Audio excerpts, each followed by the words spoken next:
Chilling tales for dark nights.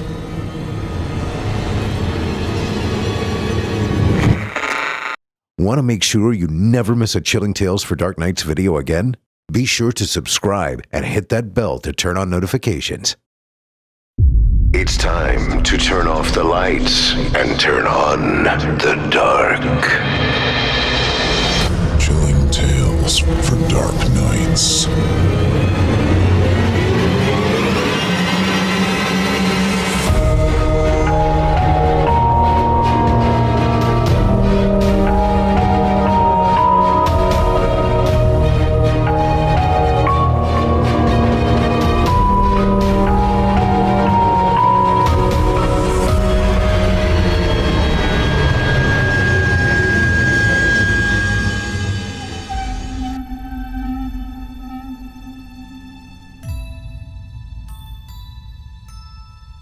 Good evening, listeners, and welcome to Chilling Tales for Dark Nights. I'm Nick Goroff, your guest host for tonight's descent into darkness. You might know me as the 2016 Evil Idol champion, and I'm proud to say that nearly a decade later the competition is still serving up scares louder than ever. Tonight's episode is one of sin and sentence. A grim meditation on guilt, faith, and the inescapable price of our own reflection in the dark. If you've ever wondered what might be waiting for those who think they've slipped the hand of justice, tonight's tale will make you think twice before stepping inside an abandoned church. Stick around. You won't want to miss this one. Before we get to the story, let's talk about what's happening around here at Chilling Tales for Dark Nights. Halloween's closing in, and that means Evil Idol 2025 is in full swing. The contest that helped launch voices like mine. And so many of your favorite narrators is back after 5 long years. 50 contestants, endless nightmares, and only your votes decide who moves on. Head to our YouTube channel right now to hear the latest performances, cast your votes, and help us crown this year's champion. New contestants drop every week, and with the first round wrapping up just after Halloween, with the second round heating up just in time to murder some turkeys, we'll be keeping the scares coming along after the jack-o'-lanterns go dark. Straight through your Halloween hangover and well into the holiday season. And while you're there, make sure you subscribe and ring that little bell so you don't miss a single tale from Chilling Tales for Dark Nights, Horror Hill, and all the twisted programs under our umbrella. Prefer your horror in your earbuds instead? Follow us wherever you get your podcasts, Spotify, Apple, and everywhere else. If you like what you hear, a 5-star rating and a short review helps more than you know. And don't forget, you can get every episode ad-free, early, and with exclusive bonus content by joining our patrons area over at chillingtalesfordarknights.com. For just $7.99 a month, or less than $75 a year with our annual plan, you'll unlock our private library of extended episodes, bonus stories, and behind-the-scenes features you won't find anywhere else. Join today at chillingtalesfordarknights.com. Now then, let's get to tonight's feature. Tonight's story comes to us from author J.M. Cennamo, and is performed by Erik Peabody, the host of our sister program, Horror Hill.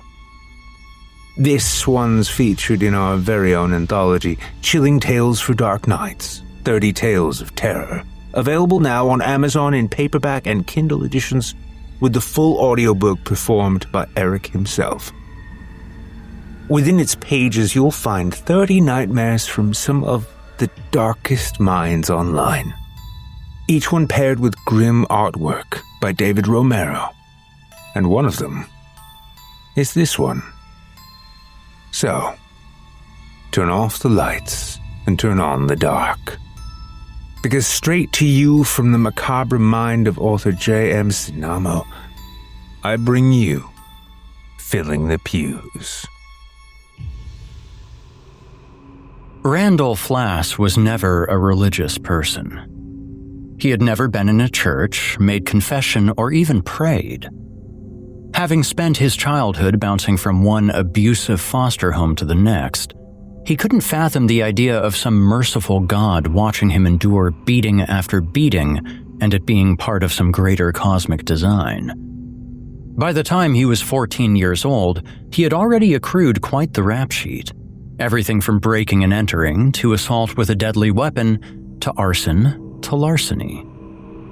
Time after time, he found himself incarcerated in juvenile detention centers all across the city and neighboring counties. However, these temporary confinements didn't bother him in the least. It gave him time to think of his next scheme, talk with other like-minded individuals, and, best of all, a reprieve from his foster homes. After robbing a local convenience store and shooting the checkout clerk in the leg, the judge came down hard on the now 17-year-old delinquent.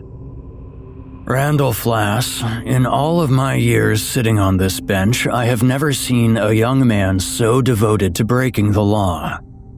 You have no regard for your well-being or the well-being of others. You're not a child anymore, Flass, and I'm tired of treating you like one. I hereby sentence you to serve in juvenile detention until your 18th birthday. Randall smiled. He'd be 18 in about 4 months. 4 months in his old stomping grounds, away from the pummelings his most recent foster father liked to rain upon him, sounded more like a vacation than a punishment. I'm not finished, so wipe that damn smile off your face. Upon reaching your 18th birthday, I order you be transferred to county prison, where you will serve the remaining 3 years of your sentence. The judge removed his wire-framed glasses and smiled coldly at him. See you when you're 21, Flass. Court is dismissed. The 3 years Randall spent locked away in a county prison had changed him. Gone were the familiar rooms and faces he had known in juvenile detention, the friends and accomplices he had made. In their place were daily fights and pummelings, threats, and unwanted advances from his cellmate. There were nights he fought back tears, wishing for the more lenient ass-whippings he had received at the hands of his foster parents. This daily abuse only increased his violent tendencies. Randall grew more vicious, more callous, and more uncaring by the day. However, wish as he might, no reprieve came for 3 long years. Upon his release, it wasn't long before Randall was back to his old ways of life. But something had changed in him. Those 3 years of torture he endured had broken what little compassion he may have had. One evening, not even 2 months after his release, Randall crossed a line that there was no coming back from. As he was walking by a particularly ritzy hotel, he spotted an older gentleman in an expensive suit being helped to his vehicle with his luggage. He watched carefully as the man followed the bellhop back into the lobby. Randall crept over to the man's car, climbed into the back seat, and lay down so as not to be seen. It wasn't long before the man returned to his vehicle with the bellhop. He shook his hand and thanked him for recognizing the briefcase he had set down in the lobby while checking out. Randall listened as the bellhop wished the man farewell and returned to his post at the entrance of the hotel. Soon, the gentleman was in the driver's seat, unaware of the danger that lurked mere inches behind him. He started his car and drove off into the night on what would be his final journey. Randall remained quietly hidden in the back seat until he was certain they were off the main roads. The street they had turned down was deserted, poorly lit, and had very few buildings on it. Randall sat up slowly, producing a handgun from his bag. As the car slowed to a stop at a darkened intersection, he set his plan in motion. "Don't turn around, old man. You hear me? Don't you fucking move," Randall threatened, pressing the barrel of the gun to the back of the man's head. "Now, drive to the nearest ATM and don't try anything cute." The gentleman nodded nervously, sweat beading down his forehead. He swallowed hard and continued his drive down the long stretch of abandoned road. After what felt like an eternity, the luxury sedan pulled into an empty parking lot near a First Union bank. Randall quickly clambered into the front passenger seat and shoved the old man out of the vehicle. The gentleman fell onto the pavement and struggled to his feet when he heard a loud click from behind him. He whipped around, hands in the air as he beheld the orchestrator of this assault. He was stunned at how young his assailant was. Visibly shaking and voice trembling, he attempted to reason with him. "Listen, you don't have to do this. We can talk this out. I'm Harold. What's your name?" Randall took a step forward, gun aimed at Harold's chest.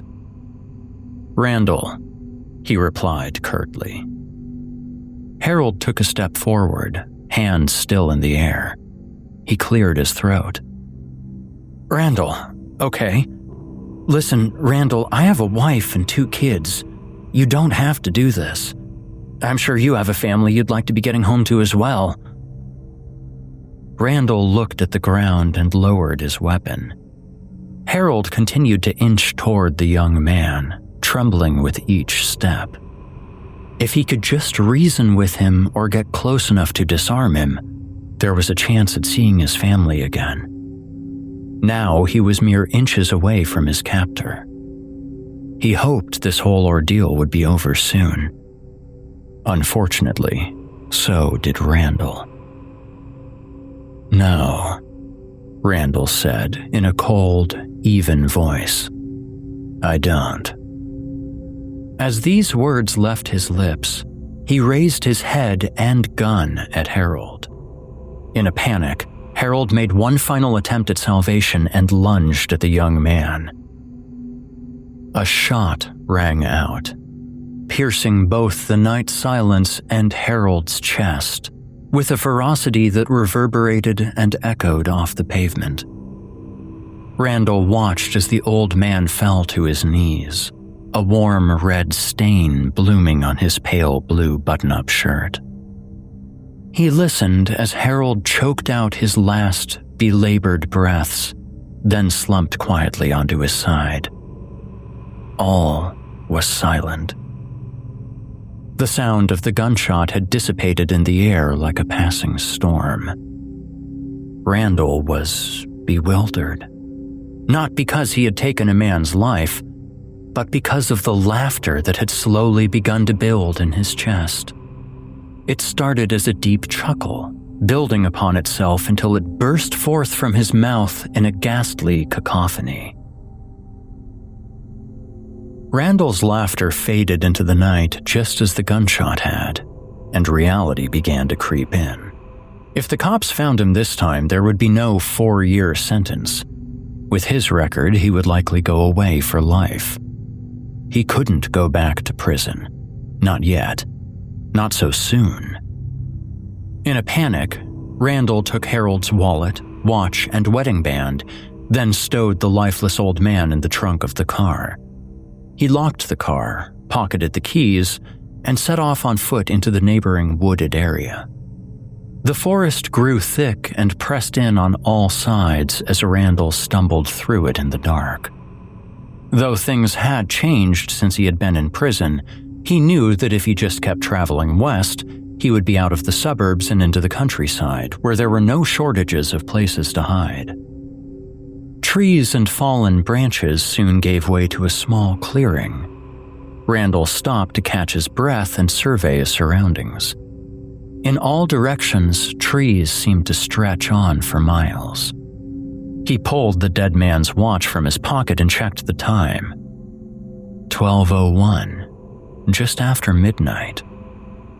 As he strapped the watch to his wrist, he noticed something he had not seen upon first inspecting the neighboring woods. In the distance, tucked behind a row of trees, stood an old wooden building. Randall smiled to himself. With any luck, this barn or cottage would be abandoned and be a perfect place to lie low until the sun was up. He crept across the clearing toward his newfound hideout. The dark wooden structure seemed much larger than when he first spied it from the tree line. An old, overgrown dirt path, thick with weeds, slithered in a serpent-like pattern to a wooden door adorned with a wrought iron cross. Just in front of the building sat a fallen sign that read, "Church of the Eternal Rest." Randall chuckled and shook his head. He had never once been to a church service, even while incarcerated. The fact that some would come all the way out here to worship baffled him. He made his way around to the side of the church to see if the coast was clear. As he made his way around the building, he saw a decrepit churchyard full of broken wooden crosses, crumbling tombstones, and moss-grown mausoleums.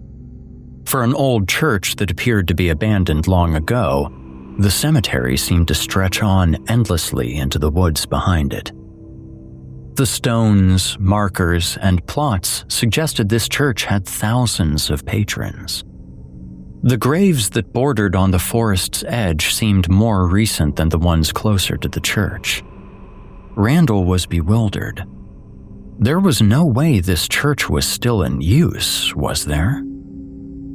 Once he was certain the area was deserted, he made his way to the entrance and pried open the wooden door, which surrendered to his pull with an unearthly screech that echoed through the church's antechamber.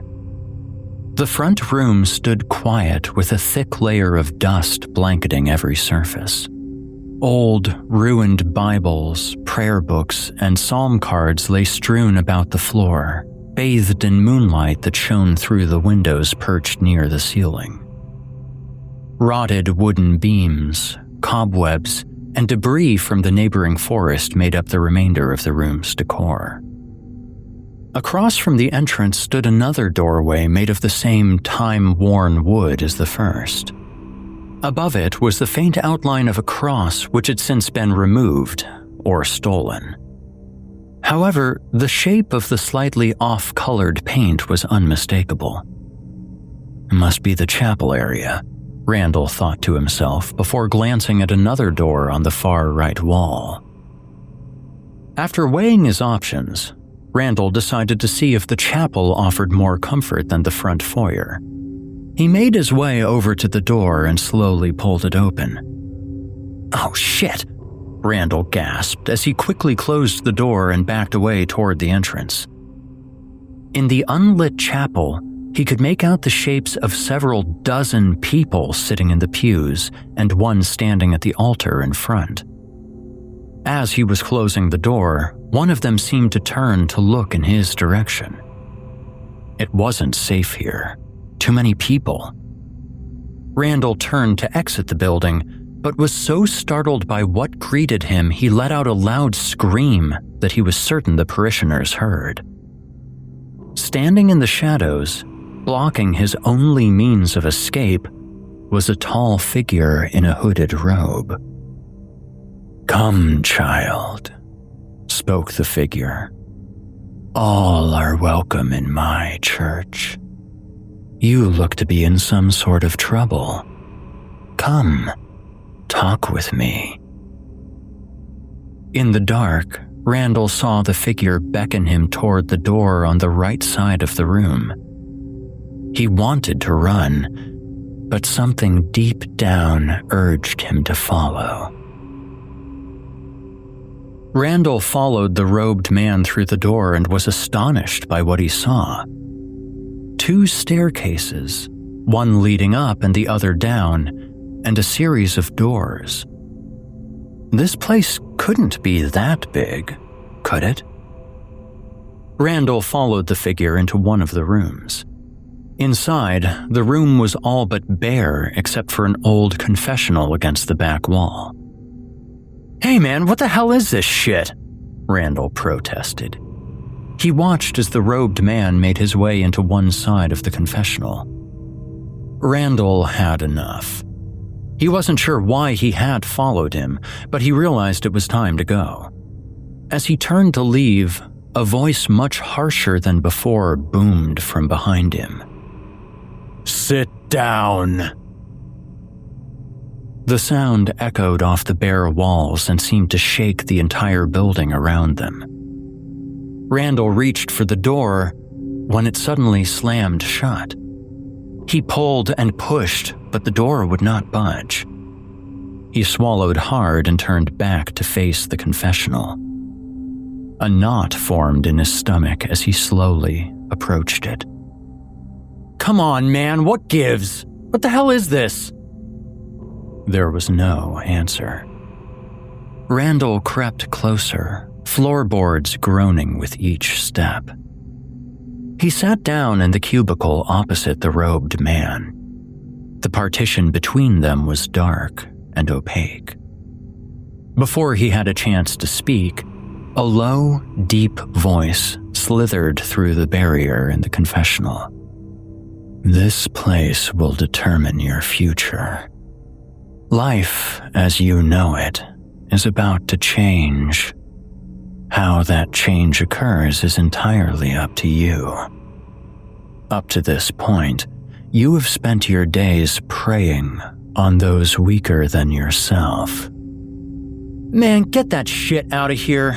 You don't know a goddamn thing about me," Randall argued, confidence slowly building in him again. A low, throaty chuckle answered him. "Don't I, Randall?" The blood in Randall's veins froze, and shivers crawled through his body. "Your misdeeds, your crimes, your cruelty have all left a mark on your soul. You have wasted your life up to this point, but if you truly repent, truly make a vow to change, it may not be too late for you." "I don't have to listen to this bullshit," Randall snapped at his host. "You don't know a goddamn thing about me, what I've been through, how I grew up. I don't need to take this crap from some asshole in a cloak." Randall pulled the gun from his jacket and aimed it at the cubicle beyond the barrier. "Now, let me out of here before I blow you away." "Have it your way," the figure responded in a low, icy tone. "Just know we will be speaking again before you depart." Randall heard a faint click and the sound of the door to the room opening. He exited the confessional, crossed the room, and made his way out into the hall. He crossed past the stairways and into the main foyer. He reached the front door and gave it a strong pull, but the door did not budge. He turned his head and fired several shots at the latch, but it was no use. The door would not give. He crossed the room and burst into the chapel. The parishioners sat motionless in prayer, undisturbed by his intrusion, all except one that called to him in a familiar voice. "Flass? Flass, is that you?" Randall crept through the pews until he was sat behind the one who beckoned him. "It is you. Why are you here? You shouldn't be here. You need to leave now."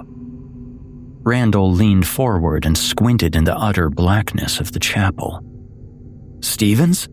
What the hell are you doing in a church in the middle of nowhere? I haven't seen you since we were in county together. Last I heard, you were..." Randall's voice trailed off as the sudden realization sank deep into his stomach. "Last you heard, I was dead." Stevens turned to face him.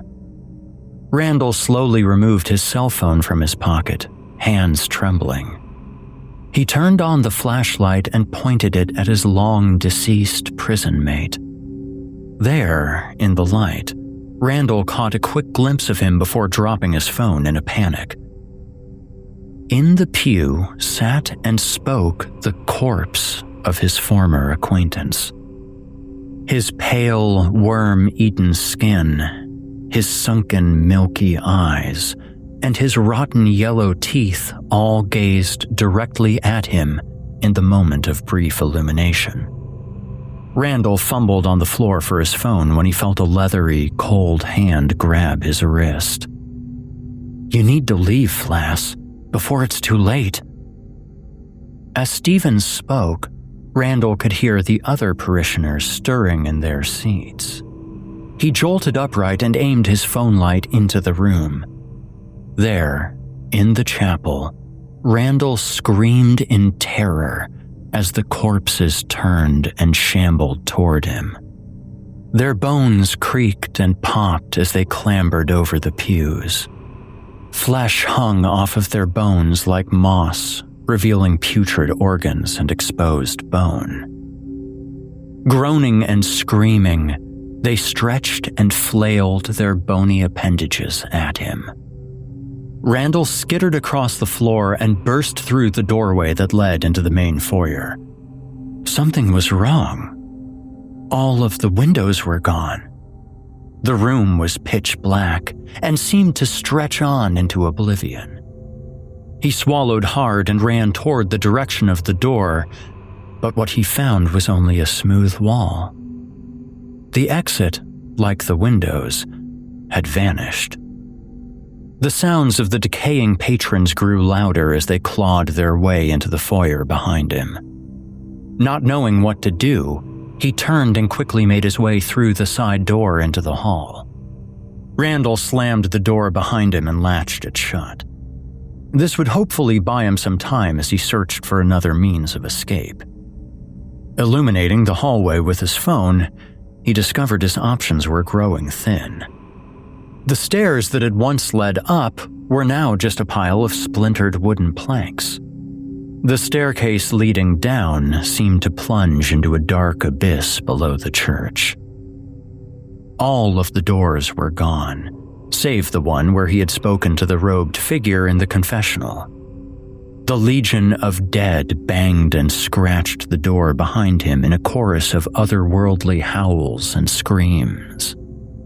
In a panic, Randall sprinted down the stairs into the catacombs below.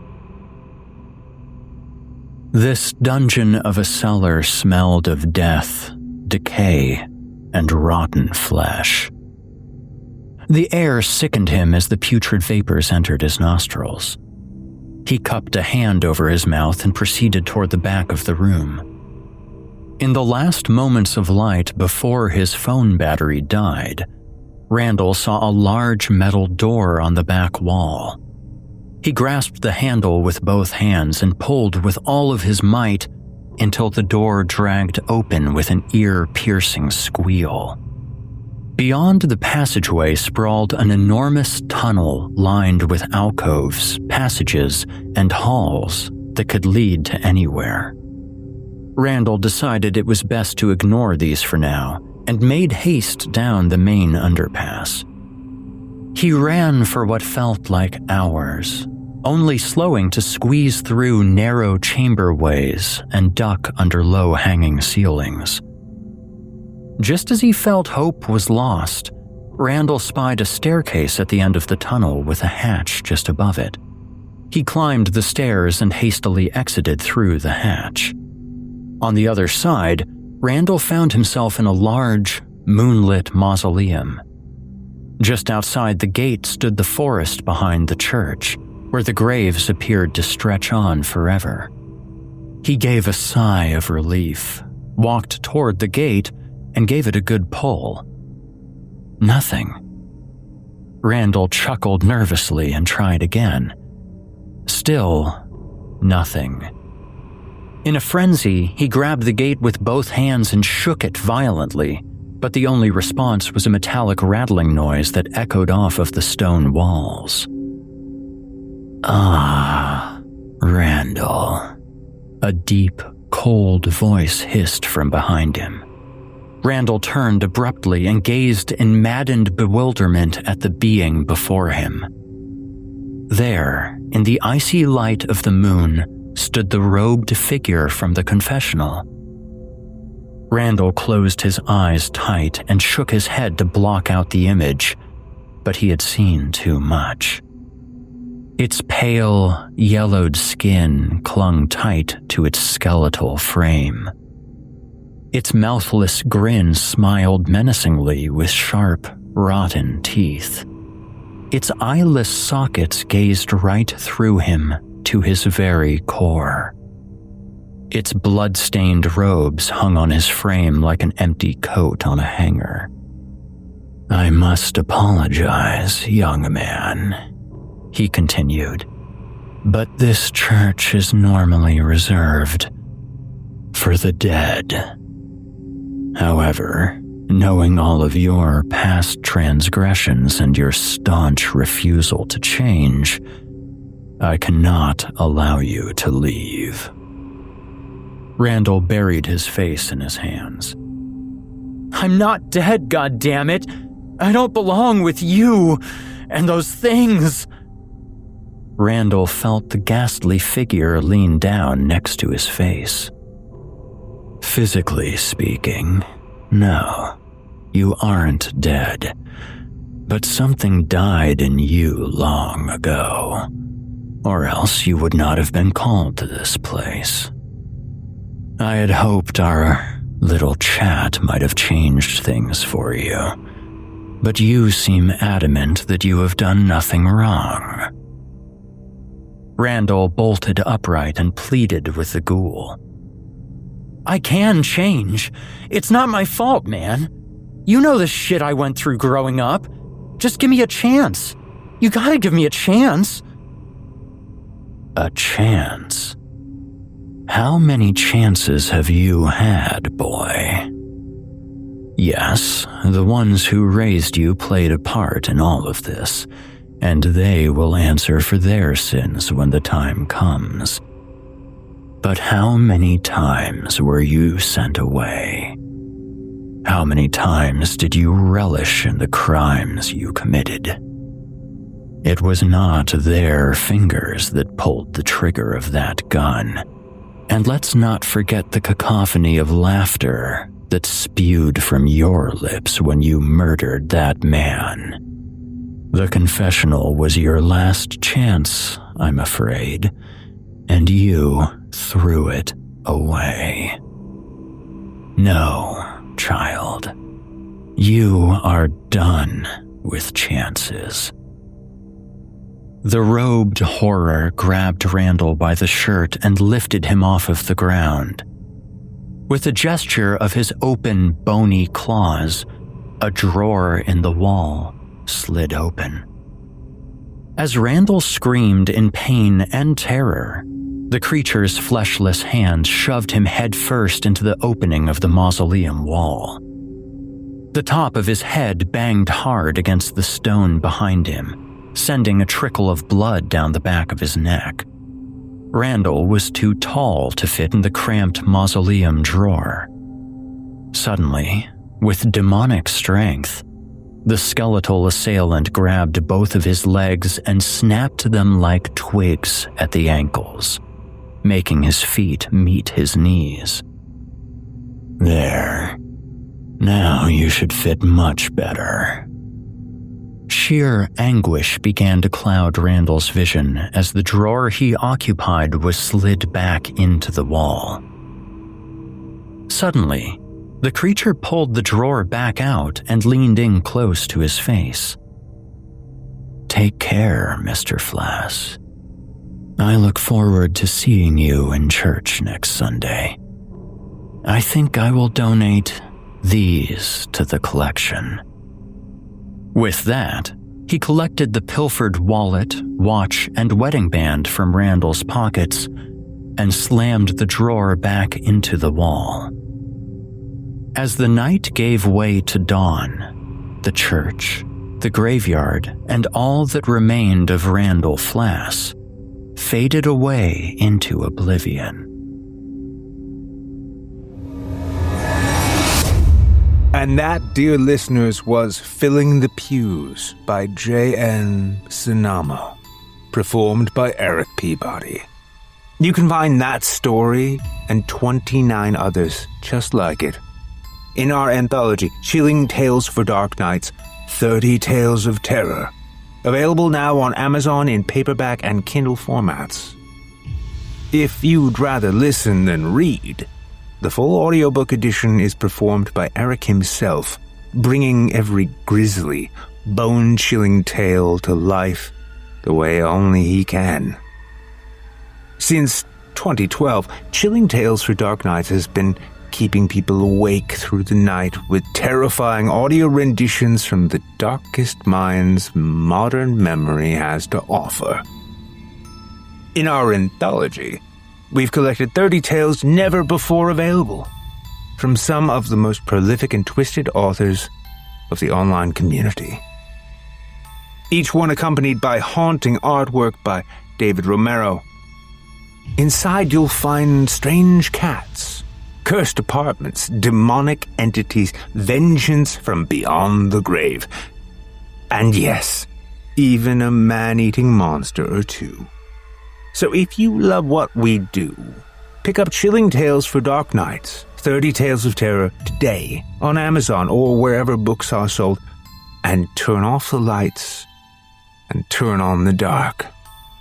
And if you don't just take our word for it, here's what readers are saying. One reviewer, identified only as C, called it a very enjoyable mix of different authors, styles, and subject matter, adding that no two stories were alike. Another reader, Sebastian Valdivia, praised it as a brilliant book made by brilliant people, and went on to say that he was glad the team continues to produce such high-quality horror. Finally, John Cusaccio described the collection as a great collection, entirely unique and perfect for a cabin trip in the middle of nowhere. Grab your copy now and support independent horror creators while you're at it. If you've enjoyed tonight's story, let us know by leaving us a 5-star rating and a few kind words on Apple Podcasts or Spotify. It helps new listeners find us and keeps the horror coming. Be sure to subscribe to Chilling Tales for Dark Nights on YouTube as well, where you'll find new episodes, behind-the-scenes clips, and of course, the latest Evil Idol 2025 performances. Your votes decide who survives the next round and who fades into the dark. Want even more nightmares? Join our patrons area at chillingtalesfordarknights.com for ad-free episodes, early access, exclusive bonus stories, and even discounts on merch. All for just $7.99 a month, or less than $75 per year when you subscribe annually. And finally, follow us on Facebook, Instagram, X, and TikTok for daily doses of dread and updates from the Chilling Tales team. Once again, I'm Nick Goroff, tonight's guest host, and it's been my pleasure and privilege to guide you through tonight's tale. Now, turn off the lights and turn on the dark. Who needs sleep anyway?